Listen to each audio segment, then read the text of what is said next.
Welcome to all of you. तुम्हा सर्वांचं अगदी मनपूर्वक स्वागत आहे आपल्या साहित्य विवर या युट्यूब प्लॅटफॉर्मवर. आपण आपल्या युट्यूब प्लॅटफॉर्मवर मराठी व्याकरणशी संबंधित सिरीज चालवत आहोत आणि सध्या तरी हे सर्व लेक्चर पब्लिक आहेत, त्यामुळे या लेक्चरचा तुम्ही फायदा घ्या, कारण हे लेक्चर प्रायव्हेट सुद्धा होऊ शकतात. तर सध्या तरी मी हे पब्लिक ठेवलेले आहेत आणि यामध्ये आपण डिटेल म्हणजे प्रत्येक शब्द कव्हर करत आहोत की व्याकरण कशा पद्धतीने आहे आणि मोरा वाळंबे सरांच्या पुस्तकातून आपण हे कव्हर करत आहोत. तर या आधी सुद्धा आपण काही लेक्चर अपलोड केलेले आहेत आणि समोर सुद्धा लेक्चर अपलोड करणार आहोत. याआधी आपण कोणकोणते लेक्चर अपलोड केलेले आहेत त्याच्या ज्या लिंक आहेत त्या तुम्हाला कमेंट बॉक्समध्ये मिळून जातील. शब्दांच्या जाती आपण बघितल्या. शब्दांच्या जातीमध्ये आपण नाम हे जात कव्हर केली. त्याच्यानंतर दुसरं म्हणजे सर्वनाम आपण कव्हर केलं. विभक्तीचं सुद्धा आपण लेक्चर घेतलेलं आहे. तसेच बरेचसे लेक्चर आहे कर्ता, कर्म, धातू, साधिते वगैरे, कृदंते, त्याचे सुद्धा लेक्चर आपण युट्यूबला अपलोड केलेले आहेत. आणि महत्वाची गोष्ट म्हणजे अशी की आजचा जो भाग आहे त्यामध्ये आपण विशेषण यावर लेक्चर घेत आहोत. विशेषण हा जो भाग आहे व्याकरणामधला तो आपल्याला डिटेलपणे समजून घ्यायचा आहे. आणि हे जे लेक्चर आहे ते एक PYQ याचं अनालिसिस करून बनवलेलं लेक्चर आहे. म्हणजे PYQ कशा पद्धतीने विचारले जातात आणि आजपर्यंत आयोगाने कशा पद्धतीने प्रश्न विचारलेले आहेत, म्हणून हे एक A to Z इंटिग्रेटेड सर्व सोर्स असलेलं मोरा वाळंबे सर आहेत, त्याच्यानंतर बाळासाहेब शिंदे सर आहेत त्यांच्या पुस्तकामधून, आणि इतरही जे काही स्रोत असतील आयोगाचे PYQ सगळ्या गोष्टी याच्यामध्ये इन्क्लूड झालेल्या आहेत. हे तुम्हाला एक सर्वसमावेशक लेक्चर इथे तुम्हाला युट्यूबवर फ्रीमध्ये मी सध्या तरी अवेलेबल करून दिलेलं आहे. तर या संधीचा नक्की फायदा घ्या. तर समोर येणारे जे काही लेक्चर असतील त्याच्या नोटिफिकेशनसाठी, अपडेट माहितीसाठी तुम्ही चॅनलला नक्की सबस्क्राईब करा. सबस्क्राईब करून ऐकून दाबा, जेणेकरून तुम्हाला नोटिफिकेशन येतील. युट्यूब नोटिफिकेशन पाठवत असतील ते तुमच्यापर्यंत पोहोचतील.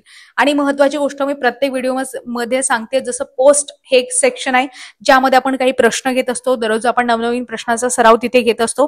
तिथे सुद्धा तुम्ही प्रश्न पोल स्वरूपात असतात ते तुम्ही सोडवू शकतात. काही वोट स्वरूपात सुद्धा आपण प्रश्न विचारतो किंवा ते तुम्ही तिथे सोडवू शकता. आणि अधिकची इन्फॉर्मेशन तसेच काही नोटिफिकेशन वगैरे असलं तर मी पोस्ट या सेक्शन मध्ये ते टाकून देत असते. तर तिथून तुम्ही पाहू शकता, तिथे तुम्ही त्याचा वापर करू शकता. तर अशा प्रकारे हे काही माहिती तुम्हाला सांगितली. आता आपण आपल्या लेक्चरला सुरुवात करूया. तर आजचा आपला भाग कुठला आहे? मराठी व्याकरणामधला विशेषण आहे आणि विशेषण आपल्याला डिटेलपणे समजून घ्यायचं आहे. याआधी मी तुम्हाला काही गोष्टी सांगते. गोष्टी म्हणजेच काय, रिकॅप करू आपण काही गोष्टींचा. तर बघा की मराठी व्याकरणामध्ये आपल्याला शब्दांच्या एकूण किती जाती पाहायला मिळतात? 8 जाती पाहायला मिळतात. बरोबर आहे. 8 जातींपैकी 4 जाती ज्या आहेत त्या विकारी आहेत आणि 4 जाती आहेत त्या अविकारी आहेत. आता विकारी म्हणजे काय हे मी तुम्हाला सांगितलं होतं की ज्याच्यामध्ये लिंग, वचन, विभक्ती यामुळे ज्यांच्या रूपात किंवा नावात बदल होत असेल त्याला आपण विकारी जाती असं म्हणतो, म्हणजे सव्यय असं आपण म्हणतो.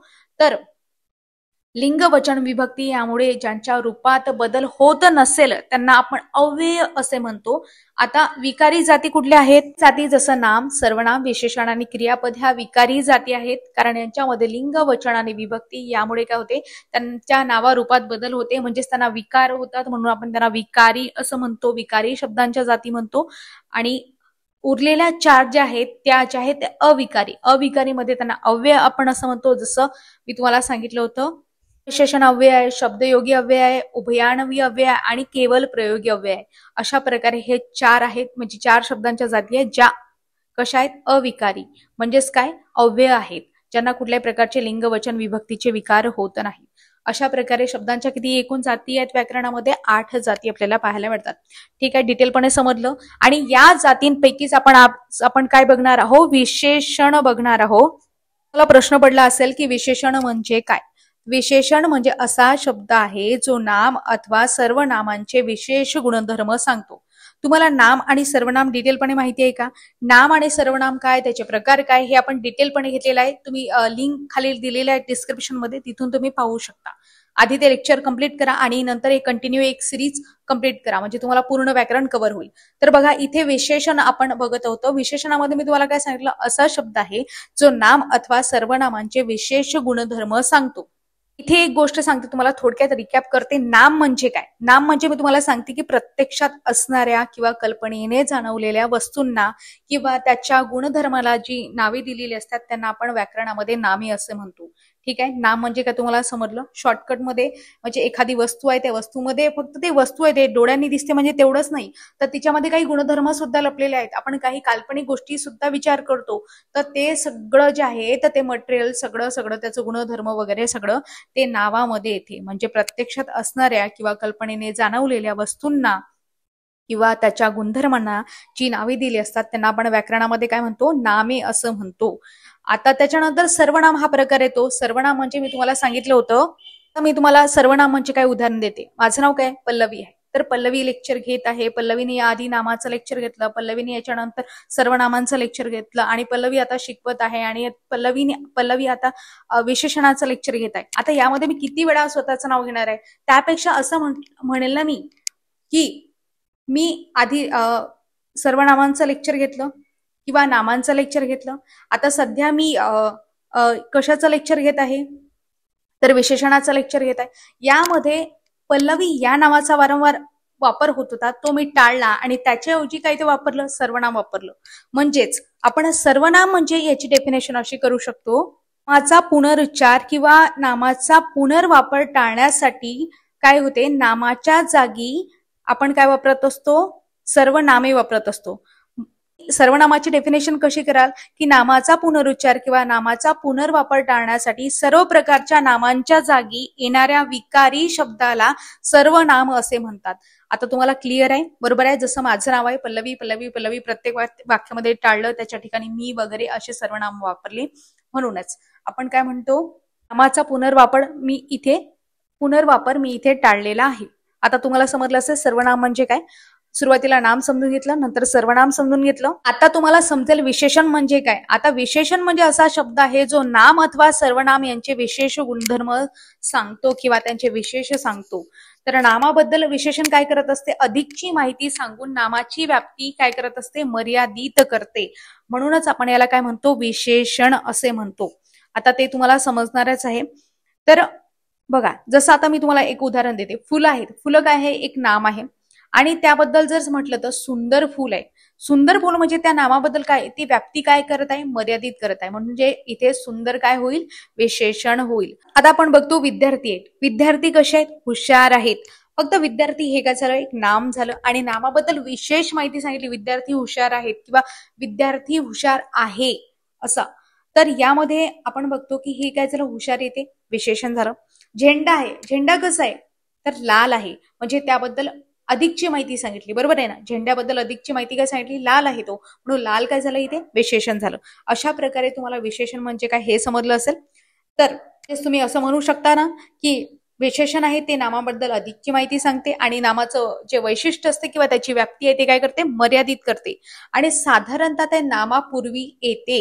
काय म्हटलं मी, नामापूर्वी येते. हे वाक्य महत्वाचं आहे कारण समोर तुम्हाला याची लिंक लागेल, समोर तुम्हाला समजेलच हे वाक्य मी का महत्वाचं म्हणते म्हणून. इथे काही गोष्टी असतात ज्यावर प्रश्न आयोगाने विचारलेला आहे की विशेषण आणि विशेष्य यामध्ये काय फरक आहे. आता तुम्हाला प्रश्न पडला असेल ना, तर विशेषण आणि विशेष म्हणजे काय ते समजून घेऊ. ज्या नामाबद्दल विशेषण अधिक माहिती सांगते त्या नामाला विशेष्य असे म्हणतात. समजलं नसेल ना, मला पण समजलं नव्हतं, चला आता समजून घेऊ की ज्या नामाबद्दल विशेषण अधिक माहिती सांगते त्या नामाला विशेष्य असं म्हणतात. आता एक शॉर्टकट मध्ये तुम्हाला तक्त्यामध्ये सांगते. तक्त्यामध्ये विशेषण आणि विशेष्य असे दोन भाग आपण केलेले आहे. तर विशेषण मध्ये आता एक आपण उदाहरण घेऊ, चांगली मुले.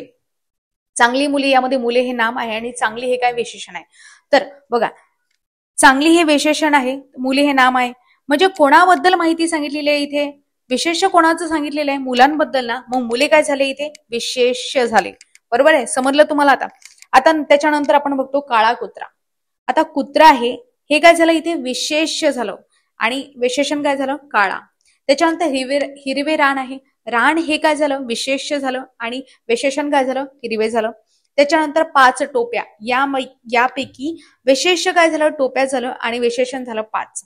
नंतर त्याची पिशवी, कुणाची, त्याची, म्हणजे काहीतरी गोष्टी विशेष सांगत आहे. पिशवीबद्दल विशेष वैशिष्ट्य सांगितलेले आहे. पिशवी इथे काय झालं, विशेष्य झालं आणि विशेषण काय झालं, त्याची.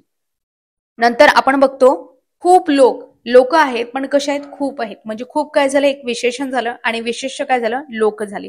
म्हणजे आता तुम्हाला समजलं असेल की ज्या नामाबद्दल विशेषण अधिक माहिती सांगते त्या नामाला विशेष्य असं म्हणतात. म्हणजे इथे नामाला विशेषक असं म्हणतात. हे तुम्हाला समजलं असेल की विशेषण ज्या नामाबद्दल माहिती सांगते, अधिकची माहिती सांगते, त्यालाच आपण काय म्हणतो, विशेष असं म्हणतो. अशा प्रकारे तुम्हाला विशेषण म्हणजे काय हे समजलं असेल. तर आतापर्यंत आपण नाम, सर्वनाम, विशेषण म्हणजे काय ते समजून घेतलं. याशिवाय आपण विशेषण आणि विशेष मध्ये काय फरक आहे तो समजून घेतला. आणि आता समोर आपण विशेषणांचे प्रकार समजून घेणार आहोत. बघा, मराठी व्याकरणामध्ये विशेषणाचे प्रामुख्याने म्हणत आहे मी, मुख्य 3च प्रकार आहेत. 3 प्रकार कुठले? गुणविशेषण, संख्याविशेषण आणि सार्वनामिक विशेषण. काय सांगितलं? गुणविशेषण, संख्याविशेषण आणि सार्वनामिक विशेषण. आता एक एक प्रकार आपण डिटेलमध्ये पाहू. आता यामध्ये सुद्धा उपप्रकार आहेत, तर ते सुद्धा आपण बघणार आहोत. तर बघा, सुरुवातीला आपण पाहू की यामध्ये गुणविशेषण म्हणजे काय. गुणविशेषण म्हणजे तुम्हाला आता यावरून काही समजलं असेल, गुण आहे म्हणजे ट्रिक इथे लक्षात घ्या. तर बघा, गुणविशेषण म्हणजे काय? ज्या विशेषणाच्या योगाने नामाचा कोणत्याही प्रकारचा गुण किंवा विशेष दाखवला जातो त्यास गुणविशेषण असे म्हणतात. म्हटलं परत पाहू. ज्या विशेषणाच्या योगाने नामाचा कोणत्याही प्रकारचा गुण किंवा त्याचा विशेष, त्याबद्दल विशेष दाखवलं जात असेल त्याला आपण गुणविशेषण असं म्हणतो. जसं आता मुलं आहेत. मुलं कशी आहेत? मोठी आहेत का? मोठी मुलं म्हणजे त्याबद्दल विशेष सांगितलं. किंवा छोटी मुलं किंवा लहान मुलं आपण असं म्हणतो. नंतर बोर आहेत की तुमच्या जवळ बोरं असतील तर आंबट बोरं किंवा गोड बोरं असं पण म्हणतो ना. म्हणजे त्याबद्दल काय सांगत आहे? एक त्याचा विशेष गुण सांगत आहे. त्याच्यानंतर आपण ससा बघितला. ससा कसा आहे? शुभ्र आहे म्हणजे पांढरा ससा आहे. नंतर आपण बघतो सरदार आहे. आपण म्हणत नाही शूर, आम्ही सरदार. इथे सरदार आहे. सरदार आहेत तर त्याबद्दल वैशिष्ट्य काय? ते शूर आहेत, हे त्याचं वैशिष्ट्य आहे म्हणजे त्याचा गुण आहे. त्याच्यानंतर चित्र आहे. चित्र कसं आहे? तर रेखीव आहे. त्याच्यानंतर आपण बघतो झरा आहे. एखादा झरा आहे समजा. झरा कसा आहे? निळा सावळा आहे. अशा प्रकारे त्या नामाबद्दल विशेष गुण किंवा विशेष सांगितले जाते. म्हणूनच आपण याला काय म्हणतो? गुणविशेषण असे म्हणतो. आता समजलं असेल, डिटेलपणे समजलं असेल. ठीक आहे, पहिला प्रकार आपला कंप्लीट झाला. विशेषणाचे प्रकार किती? 3. मुख्य प्रकार मुख्य प्रकार 3: गुणविशेषण, संख्या विशेषण आणि सार्वनामिक विशेषण. त्यापैकी आपण पहिला प्रकार बघितला, गुणविशेषण. आता तुम्हाला तो क्लिअर झाला असेल. आता आपण समोर जाऊ. समोरचा आपला प्रकार आहे संख्या विशेषण. काय आहे? संख्या विशेषण. संख्या विशेषणाची डेफिनेशन काय होईल? ज्या विशेषणाच्या योगाने नामाची संख्या दाखवली जाते त्या संख्या विशेषण असे म्हणतात. इथे संख्या आलेला आहे, कीवर्ड लक्षात घ्या. समोर प्रश्न जेव्हा आपण घेऊ त्यावेळेस तुम्हाला ही कीवर्ड लक्षात राहतात आणि त्यावरून तुमचे शॉर्टकट मध्ये उत्तरं निघतात. ट्रिक कशी काय ती मी तुम्हाला समोर सांगतेच. आता इथे काय म्हटलं? संख्या विशेषण. ज्या विशेषणाच्या योगाने नामाची संख्या दाखवली जाते त्यास काय म्हणतात? संख्या विशेषण. इथे राऊंड केलंय तर लक्षात ठेवा. आता पुढे आपण बघतो संख्या विशेषणाचे प्रकार. संख्या विशेषणामध्ये सुद्धा उपप्रकार आहेत. जसं आपण बघतो गणवाचक संख्यावाचन, संख्या विशेषण, क्रमवाचक संख्या विशेषण, आवृत्तीवाचक संख्या विशेषण, पृथक्वाचक संख्या विशेषण, अनिश्चित संख्या विशेषण. किती प्रकार सांगितले? गणवाचक, क्रमवाचक, आवृत्तीवाचक, पृथक्वाचक आणि अनिश्चित संख्या विशेषण. आपण पाहू गणवाचक संख्या विशेषण. लक्षात घ्या, गुण आणि गण यामध्ये अंतर आहे. ज्या वेळेस आपण पेपर सोडवत असतो त्यावेळेस आपल्याला घाईघाईमध्ये गण आणि गुण यामध्ये कधी कधी आपले डोळे काय करतात तर मिसबल करू शकतात. म्हणजे त्यामध्ये चूक होऊ शकते. शब्द व्यवस्थित लक्षात घेत चला. तर मग गणवाचक संख्या विशेषण म्हणजे काय ते समजून घेऊ. आता बघा, गणवाचक म्हणजे यामध्ये आपण बघतो. आता तुम्हाला काही उदाहरणं देते. 10 मुली, 14 भाषा, 60 रुपये, सहस्त्र किरणे, अर्धा तास, दोघे मुलगे इत्यादी. आता यामध्ये तुम्हाला वरील शब्द आपण जे घेतलेले आहेत त्यामध्ये 10 आहे, 14, 60, सहस्त्र, अर्धा तास, दोघे मुलगी इत्यादी शब्द तुम्ही बघितले. तर या विशेषणांचा उपयोग, हे काय हे सर्व विशेषणच आहेत आणि या विशेषणांचा उपयोग केवळ गणती किंवा गणना करण्यासाठी होतो. म्हणूनच आपण याला गणवाचक संख्या विशेषणे असे म्हणतो. काय म्हटलं? याचा गणती किंवा गणना करण्यासाठी याचा वापर होतो म्हणून हे काय झाले? गणवाचक संख्या विशेषणे झाले. जसं 10 मुली, 14 भाषा, 60 रुपये याचे हे काय आहे तर गणती करण्यासाठी आपण याचा वापर करतो ना, म्हणून गणवाचक संख्या विशेषण. आता तुम्हाला गणवाचक संख्या विशेषणे समजले असेल. आता गणवाचक संख्या विशेषणाचे सुद्धा 3 उपप्रकार पडतात: पूर्णांकवाचक, अपूर्णांकवाचक आणि साकल्यवाचक. आता एक एक गोष्ट डिटेलपणे समजून घेऊ. पूर्णांकवाचक म्हणजे काय? जसं आपण म्हणतो 1, 2, 3, 4, 5, 6, 7, 8, 9, 10 अशा कितीही. म्हणूनच आपण याला पूर्णांकवाचक संख्या विशेषण असे म्हणतो. आता समोर आपण अपूर्णांकवाचक संख्या विशेषणे समजून घेणार आहोत. जसं पाव, अर्धा, पाऊण, पण एक चतुर्थांश म्हणू शकता, 3 पंचमांश म्हणू शकता, असे काहीही अपूर्णांक तुम्ही म्हणू शकता. जे अपूर्णांकाच्या स्वरूपात दिलं असतील त्याला आपण अपूर्णांक वाचक असे म्हणू शकतो. नंतर साकल्यवाचक हा काय प्रकार आहे? हा नवीन प्रकार आहे. साकल्यवाचक म्हणजे तितक्या वस्तूंपैकी सर्व. काय म्हटलं मी? तितक्या वस्तूंपैकी सर्व. समजा 5 भाऊ आहे तर 5 पांडव आपण असं म्हणू. 4 बहिणी, 2 भाऊ, 2 भावांपैकी असं आपण म्हणतो. म्हणजे तितक्या वस्तूंपैकी सर्व असं तुम्ही म्हणू शकता. काय सांगितलं? तितक्या वस्तूंपैकी सर्व म्हणजेच काय होते? साकल्यवाचक.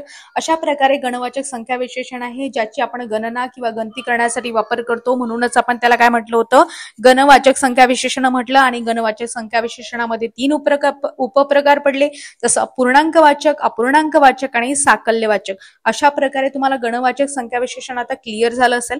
आता समोरच्या भागामध्ये आपण क्रमवाचक संख्या विशेषण पाहू. क्रमवाचक म्हणजे काय? आपण बघतो पहिला वर्ग, चौथा बंगला, 8वी इयत्ता, 60वे वर्ष, यामध्ये पहिला वर्ग, त्याच्यानंतर दुसरा येईल, तिसरा येईल, चौथा येईल, पाचवा येईल, हा एक क्रम आहे ना. नंतर चौथा बंगला, त्याच्यानंतर 5वा, 6वा, 7वा असं काही म्हणू शकता तुम्ही. 8वी इयत्ता, 9वी, 10वी, 11वी हे एक क्रम म्हणजे हे विशेषणे आहेत. पहिला, चौथा, 8वी हे काय आहेत? तर विशेषणे आहेत आणि हे यांच्यामध्ये ते काहीतरी क्रम दाखवत आहेत. बरोबर आहे. म्हणूनच आपण यांना काय म्हटलं? क्रमवाचक संख्या विशेषणे असं म्हटलं. आता तुम्हाला समजलं क्रमवाचक संख्या विशेषणे म्हणजे काय? आता अशाच प्रकारे आपण आवृत्तीवाचक संख्या विशेषणे समजून घेणार आहोत. आवृत्ती यामध्ये तुम्हाला काही गोष्टी प्रतीत होतात, जसं आवृत्ती. ठीक आहे. तर आता आपण म्हणू शकतो, काही उदाहरण तुम्हाला देते, जसं चौपट मुले, दसपट रुपये, दुहेरी रंग किंवा द्विगुणित आनंद. यामध्ये चौपट, दसपट, दुहेरी, द्विगुणित हे काय आहेत? काहीतरी आवृत्ती दाखवत आहेत. म्हणजे हे विशेषण एखाद्या संख्येची किती वेळा आवृत्ती झाली, ते किती वेळा रिपीट झाले हे दाखवतात. म्हणूनच त्यांना आपण काय म्हणतो? आवृत्तीवाचक संख्या विशेषणे असं आपण त्यांना म्हणत असतो. आता तुम्हाला समजलं इथे क्रमवाचक संख्या विशेषणे कुठली आहेत म्हणून, आवृत्तीवाचक संख्या विशेषणे कुठली आहेत म्हणून. याच्याशी संबंधित PYQ सुद्धा आपण घेणार आहोत. PYQ स्पेशल एका लेक्चरमध्ये घेऊ, कारण हे लेक्चर खूप मोठं होईल म्हणून आपण इथे PYQ इन्क्लूड केलेले नाही. समोर आपण स्पेशल लेक्चर यावर अपलोड करणार आहोत. तर म्हणूनच मी तुम्हाला म्हणते की तुम्ही चॅनलवर नवीन असाल तर चॅनलला सबस्क्राईब करून ठेवा आणि बेल आयकॉनला प्रेस करा, जेणेकरून समोर लेक्चर अपलोड होतील तेव्हा तुम्हाला त्याच्या नोटिफिकेशन मिळतील. चला तर मग आता पुढचा प्रकार पाहू. पृथकवाचक संख्या विशेषण. पृथक म्हणजे काय? एक एक मुलगा, 10-10चा गट, यामध्ये 1-1, 10-10 ही संख्या विशेष म्हणजे ही विशेषणे काय करतात? वेगवेगळा बोध करून देतात. म्हणजे या विशेषणांना म्हणूनच आपण पृथकवाचक संख्या विशेषण असं म्हणतो. जसं 1-1 मुलगा, 10-10चा गट, असा वेगळेपणा तुम्हाला दाखवत आहे ना, पृथक करत आहे, ते पृथक्करण करत आहे. म्हणूनच यांना पृथकवाचक संख्या विशेषणे असे म्हणतात. कारण ह्या सगळ्या संख्याच आहेत. जसं आपण मागच्या सुद्धा संख्याच बघितल्या, पहिला, दुसरा, तिसरा, जसं क्रमवाचक मध्ये बघितल्या त्या सुद्धा संख्या आहेत. त्याच्यानंतर आपण बघितलं चौपट, दसपट, ह्या आवृत्तीवाचक मध्ये त्या सुद्धा संख्या आहेत. त्याच्यानंतर इथे पण 1-1, 10-10चा गट, ह्या सुद्धा संख्या आहेत. म्हणूनच आपण यांना संख्या विशेषणामध्ये टाकलाय. फक्त यांचा प्रकार वेगवेगळा आहे. इथे आपण कुठला प्रकार बघितला? पृथकवाचक संख्या विशेषण. आता समोर आपण बघतो की अनिश्चित संख्या विशेषण. आता हा काय प्रकार आहे ते सुद्धा समजून घेऊ. सर्व रस्ते, थोडी मुले, काही पक्षी, इतर लोक, इत्यादी देश. आता यामध्ये आपल्याला निश्चित अशी संख्या समजली का? रस्ते तर आहेत, रस्त्यांची संख्या समजली की सर्व रस्ते. आता खूप सारी संख्या येईल, पण निश्चित माहिती आहे का? म्हणून अनिश्चित झालं ते. मुले आहेत, पण थोडी मुले, थोडी म्हणजे किती आहेत हे तुम्हाला सांगितलं का? की एकच आहे का, 2 आहे का, 3 आहे, 4 आहे, 5 असं सांगितलं का? नाही, थोडी मुले सांगितली म्हणून हे काय झालं? अनिश्चित झालं. नंतर काही पक्षी, हा शब्द सुद्धा काय झाला? अनिश्चित झाला. इतर लोक हा शब्द काय? इतर लोक म्हणजे किती आहेत ते लोक हे आपल्याला समजलं का? कुठे आहेत, काय आहेत, काही गोष्ट त्याबद्दल समजली नाही. म्हणून आपण सांगू शकत नाही की इतकेच लोक आहेत आणि त्यांना एक संख्या डिनोट करू शकत नाही. म्हणून हे काय झालं? अनिश्चित झालं. आता तुम्हाला समजलं अनिश्चित संख्या विशेषण म्हणजे काय.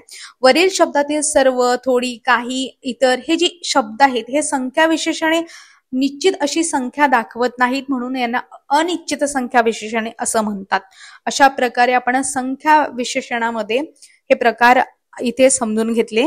प्रकारे हा संख्या विशेषण यामधील मुख्य प्रकार आपण कंप्लीट केल्या. आता मी तुम्हाला परत सांगते, एक रिकॅप घेऊ. संख्या विशेषणामध्ये आपण एकूण किती प्रकार बघितले? त्यामध्ये बघतो आपण की गणवाचक, क्रमवाचक, आवृत्तीवाचक, पृथकवाचक आणि अनिश्चित. अशा प्रकारे संख्या विशेषण हे डिटेलपणे आपण समजून घेतलं. याआधी आपण गुणविशेषण समजून घेतलं आणि आता आपल्याला तिसरा मुख्य प्रकार समजून घ्यायचा आहे, ते म्हणजे सार्वनामिक विशेषण. सार्वनामिक विशेषण हा प्रकार आपल्याला समजून घ्यायचा आहे. तर बघा, सार्वनामिक विशेषण म्हणजे काय असते आता मी तुम्हाला सांगते. सर्वनाम इथे तुम्हाला समजलं. सार्वनामिक आहे म्हणजे इथे सर्वनामाचा अर्थ प्रतीत होतो. तर बघा, सर्वनाम कुठले आहेत तुम्हाला माहितीच असेल. एकूण मराठी व्याकरणामध्ये सर्वनामे किती आहेत? 9 मूळ सर्वनामे आहेत. सर्वनामे माहिती आहेत ना? तर बघा, लेक्चरमध्ये डिटेलपणे घेतलेलं आहे. तरी मी तुम्हाला सांगते मूळ सर्वनामे कोणती आहेत. जसं मी, तू, तो, हा, जो, कोण, काय, आपण आणि स्वतः. हे काय आहेत? मूळ मराठी व्याकरणामध्ये एकूण 9 सर्वनामे आहेत. ते सर्वनामे तुम्हाला सांगितले. काय सांगितलं? मी, तू, तो, हा, जो, कोण, काय, आपण आणि स्वतः. अशा प्रकारे हे 9 मूळ सर्वनामे आहेत. तर बघा, आपण काय शिकत होतो? सार्वनामिक विशेषण. सार्वनामिक विशेषण यासाठी तुम्हाला काही उदाहरणं देते. बघा, हा मनुष्य, तो पक्षी, माझे पुस्तक, तिच्या साड्या, कोणते गाव, असल्या झोपड्या. अशा प्रकारे मी तुम्हाला काही उदाहरण देईल. हा मनुष्य यामध्ये हा एक सर्वनाम आहे. तो पक्षी यामध्ये तो सर्वनाम आहे. माझे पुस्तक यामध्ये मी हे मूळ सर्वनाम आहे. कारण मी तुम्हाला सांगितलं होतं सर्वनाम यामध्ये काय होते? लिंग, वचन आणि विभक्ती यामध्ये त्याच्यामध्ये बदल होत असतात. जसं मीच माझे होईल किंवा ती आहे तर त्यामध्ये तिच्या वगैरे होऊ शकते. त्याचं अनेक वचन होऊ शकते. म्हणून मी तुम्हाला सांगितलं तर मूळ सर्वनामे किती आहेत? 9 आहेत. आणि त्याच्यामध्ये लिंग, वचन, विभक्ती यामुळे बदल होत असतात. त्याच्या नावारूपात बदल होतात. म्हणून त्यांना आपण विकारी शब्दांची जात असं म्हटलं होतं. असं मी तुम्हाला आधी सांगितलं होतं. बरोबर आहे. तर इथे आपण बघितलं की जसं माझे पुस्तक यामध्ये मी हे मूळ सर्वनाम आहे. तिच्या शाळा यामध्ये ती हे मूळ सर्वनाम आहे. नंतर कोणते गाव त्याच्यामध्ये कोण हे सर्वनाम आहे.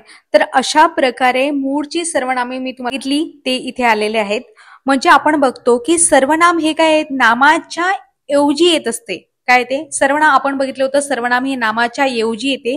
मात्र इथे काय झालेलं आहे? तर नामांच्या म्हणजे सर्वनामांच्या समोर काय झालेलं आहे? नामे आलेली आहेत. बरोबर आहे. सर्वनामांच्या समोर सुद्धा नामे आलेली आहेत. म्हणूनच याला आपण सार्वनामिक विशेषण असे म्हणतो.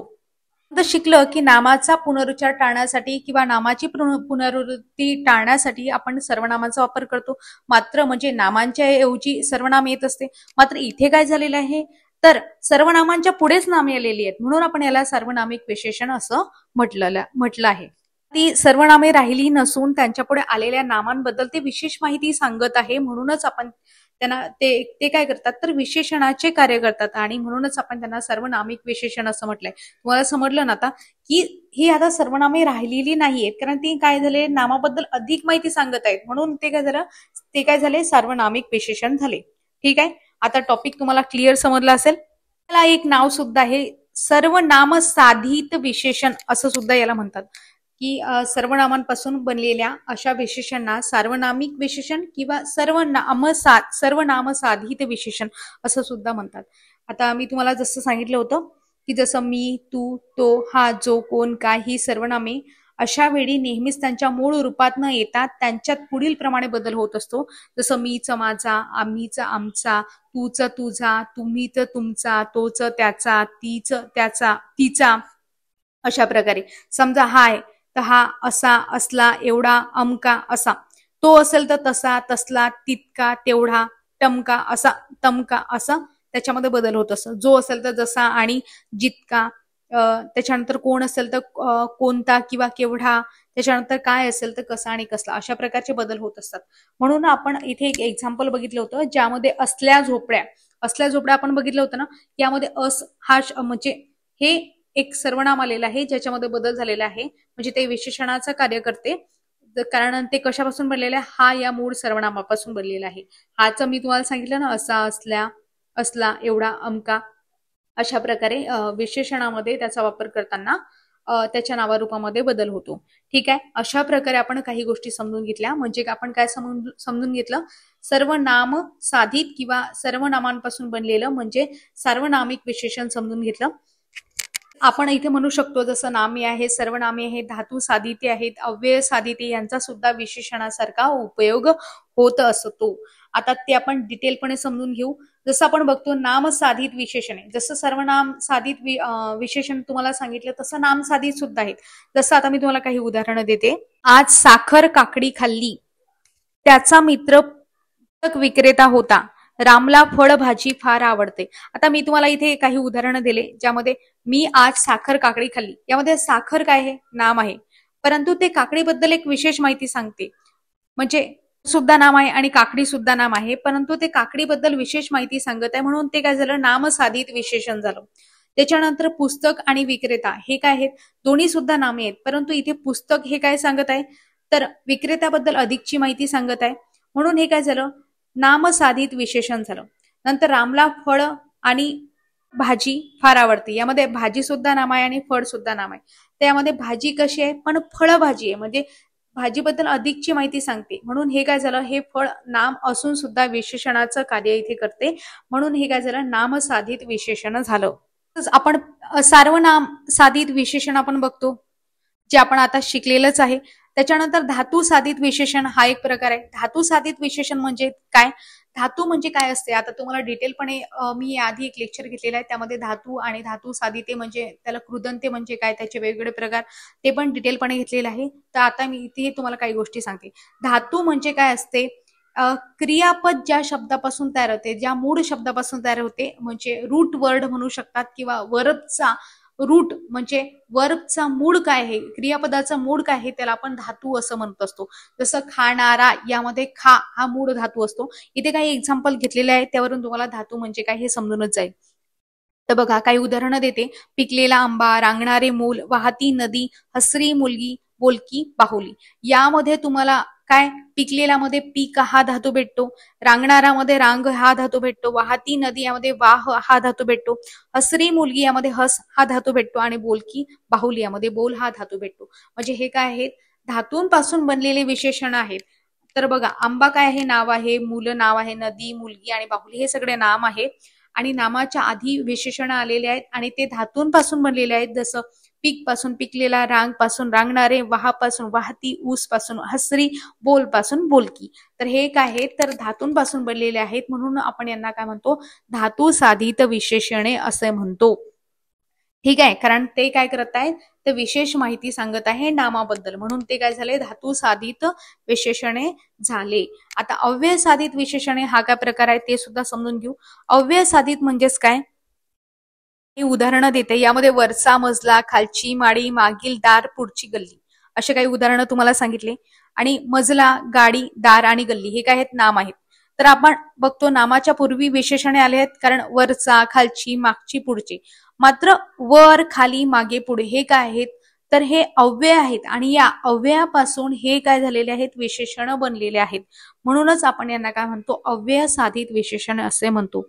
ठीक आहे, आता तुम्हाला समजलं. तर अशा प्रकारे धातू साधित विशेषण आपण बघितले, अव्यय साधित विशेषण आपण इथे बघितले.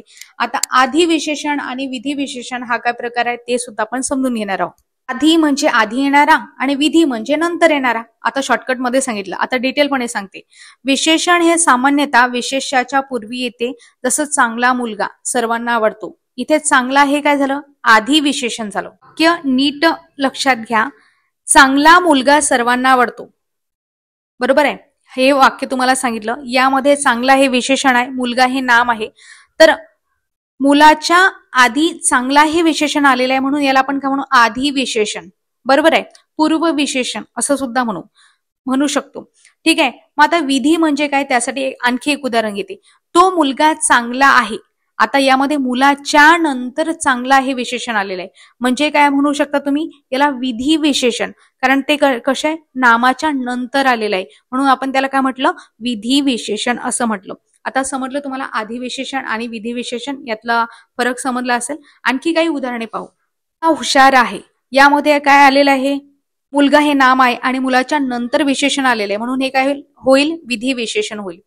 गणेशचे अक्षर सुंदर आहे, गणेश नाम आहे, त्याच्यानंतर काय, अक्षर हे सुद्धा नाम आहे आणि त्याच्यानंतर सुंदर हे विशेषण आलेले आहे, म्हणून आपण बघतो नामानंतर आलेले हे विशेषणे आहेत, म्हणून आपण याला विधी विशेषण असे म्हणतो. त्याच्यानंतर आपण बघतो की आजची पूजा चांगली झाली. ठीक आहे, पूजा, त्याच्यानंतर विशेषण आलेलं आहे चांगली, म्हणून हे सुद्धा काय झालं, विधी विशेषण झालं. म्हणजे हे विशेषणे नामानंतर आलेली आहे, म्हणून आपण याला काय म्हटलं तर विधी विशेषण असं म्हटलं. म्हणजे शॉर्टकट मध्ये तुम्ही लक्षात ठेवा, नामापूर्वी येणाऱ्या विशेषणाला आधी विशेषण, नामानंतर येणाऱ्या विशेषणाला विधी विशेषण.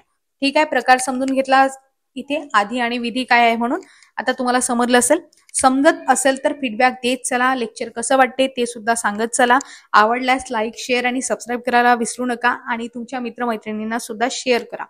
ठीक आहे, आता पुढचं आपण पाहू क्रियाविशेषण. क्रियाविशेषण हा काय प्रकार आहे तो समजून घेऊ. मुलगा चांगला खेळतो, मुलगी चांगली खेळते, ते चांगले खेळतात. आता इथे काहीतरी क्रिया दाखवत आहे, काहीतरी क्रिया सुरू आहे. काहीतरी म्हणजे काय, खेळण्याची क्रिया चालू आहे, हे तुम्हाला समजत आहे, बरोबर आहे. परंतु यामध्ये काही विशेष आहे की चांगला खेळतोय, चांगली खेळतीये किंवा चांगले खेळत आहेत. म्हणजे यामध्ये क्रियेबद्दल अधिक माहिती सांगत आहेत, म्हणून आपण याला म्हणतो क्रियाविशेषण. जे विशेषण आहे ते क्रियेबद्दल अधिक माहिती सांगतात त्यांना आपण क्रियाविशेषण असे म्हणतो. शॉर्टकट मध्ये समजलं. पण एक गोष्ट लक्षात घ्या, हे क्रियाविशेषण असले तरी हे काय आहेत, विकारी आहेत, सव्यय आहेत. कारण यांच्यामध्ये लिंग, वचन आणि विभक्ती यामुळे काय होतात, बदल होतात. हे क्रियाविशेषण अव्यय नाहीत. अव्ययामध्ये बदल होतात का, नाही. मी तुम्हाला खूप वेळा सांगितलेलं आहे की जे अव्यय आहेत ते अविकारी आहेत, त्यांच्यामध्ये बदल होत नाही. हे फक्त काय आहेत, क्रियाविशेषणे आहेत. क्रियाविशेषण अव्यय नाहीत. ठीक आहे, आता समोर आपण पाहू की विशेषणाचे लिंग, वचन आणि विभक्ती. मी तुम्हाला सांगितलं विशेषण हा काय आहे, एक विकारी म्हणजे विशेषण एक विकारी शब्दांची जात आहे. तर आता यामध्ये लिंग, वचन, विभक्ती त्यामध्ये बदल होतात का ते समजून घेऊ. तर बघा, मी काही उदाहरणं देते. विशेषण हे विशेषावर अवलंबून असते, त्याला स्वतंत्र अस्तित्व असते का, नाही. विशेषाला असते मात्र विशेषणाला असं नसते. विशेष म्हणजेच तुम्हाला सांगितलं होतं, आपण तक्ता आधी बघितला होता, विशेष आणि विशेषण यातला फरक समजून घेतला होता. तर विशेषाला अस्तित्व असते, स्वतंत्र अस्तित्व असते, मात्र विशेषणाला नसते. म्हणजे इथे तुम्हाला काही गोष्टी क्लिअर झाला की विशेषण हे विशेषावर अवलंबून असते, त्याला स्वतंत्र स्थान असं नाही, मात्र विशेषाला आहे. ठीक आहे, आणखी क्रियाविशेषणाबद्दल आपण काय बघितलं होतं की क्रियाविशेषण आहेत त्याच्यामध्ये ते विकारी आहेत, कारण त्यांच्यामध्ये लिंग, वचन आणि विभक्ती यामुळे बदल होतात. मात्र क्रियाविशेषण अव्ययामध्ये बदल होतात का, नाही. आता आपण विशेषण आहे त्यामध्ये लिंग, वचन, विभक्ती यामध्ये बदल होतात का ते पाहू. विशेषण विकारी आहे हे सुद्धा मी तुम्हाला सांगितलं, विकारी शब्दांची जाते. तर मग यामध्ये कसे बदल होतात, जसं आपण आता बघितलं, समजा लिंग वचनानुसार बघितलं, शहाणा मुलगा, शहाणी मुलगी, शहाणे मुलगी, झालं ना, लिंगानुसार बदललं. जसं लिंग बदललं तसं विशेषण आहे त्यामध्ये सुद्धा बदल झाला. म्हणजे विशेषण हे लिंगानुसार बदलते. हे तुम्हाला क्लिअर झालं. ठीक आहे, आता आपण वचन पाहू. वचनानुसार बदलते काय, जसं शहाण्या मुली, शहाणी मुले बदलले, वचनानुसार सुद्धा बदलले. म्हणजे स्त्रीलिंगी अनेक वचनामध्ये शहाण्या मुली आपल्याला पाहायला मिळते आणि नपुसकलिंगी अनेक वचनामध्ये आपण शहाणी मुले आपण इथे बघितलं. म्हणजे वचनानुसार सुद्धा विशेषण बदलते. ठीक आहे, नंतर म्हणून आपण याला काय म्हटलं, विकारी शब्द म्हटलं. म्हणजेच काय, याला विकार होतात. ओके, आता आपण आणखी काही गोष्टी पाहू. विशेषाच्या लिंगानुसार विशेषाच्या रूपात बदल होतो. जसं मोठा ग्रंथ, मोठी पोथी, मोठ्या पोथ्या, इथे बदल झाला आहे तो आकारांत विशेषणात होतो. याला अपवाद आहे तो आकारांत संख्या विशेषणांचा. तो 6 मुली, 11 मुलगे, 12 स्त्रिया, 13 मुले. पण इथे बदल जाणवला, बदल याच्यामध्ये झाला, परंतु तो कशामध्ये झाला, आकारांत विशेषणामध्ये झाला. मात्र संख्या विशेषणामध्ये असा बदल होताना दिसतोय का, नाही. 6 मुली तर मुलीच, म्हणजे तसा काही बदल होणार नाही. 11 मुलगे, 12 स्त्रिया, 13 मुले, अशा प्रकारे तो बदल म्हणजे बदल इथे होणार नाही. इथे आपल्याला समजलं की हा आकारांत विशेषणात होतो, मात्र आकारांत संख्या विशेषणामध्ये होत नाही. आता तसंच आपण बघतो काही विशेषण आहे जे लिंग, वचनाप्रमाणे त्यांच्यामध्ये सुद्धा बदल होत नाहीत, ती अविकारीच राहतात. म्हणजे आता असं म्हणू शकतो का आपण की संपूर्ण विशेषणे यामध्ये लिंग, वचन, विभक्ती यामध्ये बदल होतो. हे वाक्य कसं आहे, चुकीचं आहे. काही विशेषणामध्ये लिंग, वचन आणि विभक्ती यामुळे बदल होत नाही, म्हणून ती सुद्धा अविकारी राहतात. तर बघा, यामध्ये काही गोष्टी सांगितलेल्या आहेत तक्त्यामध्ये. बघा, तक्त्यामध्ये जसं आपण बघतो पुलिंग आहे त्यामध्ये सुंदर पक्षी, रानटी मनुष्य, कडू बदाम. तसं स्त्रीलिंगामध्ये सुद्धा बदल होतो का, बघा, बदल होत नाही. स्त्रीलिंगामध्ये सुंदर मुलगी, रानटी पक्ष, रानटी स्त्री किंवा कडू काकडी यामध्ये बदल झाला का? जे आपलं सुंदर आहे ते विशेषण काय राहिलं? कायम राहिलं. अनेक प्रश्नामध्ये सुद्धा कायम राहते. नपुंसक लिंग जसे लिंग बदलतात त्यामध्ये सुद्धा कायम राहते. जसं मी तुम्हाला पूर्ण एक सेंटेन्स सांगते. सुंदर पक्षी, सुंदर मुलगी, सुंदर फूल, सुंदर फुले. पुलिंगी, स्त्रीलिंगी, नपुंसकलिंगी आणि अनेक वचन यामध्ये बदल झाला का? नाही.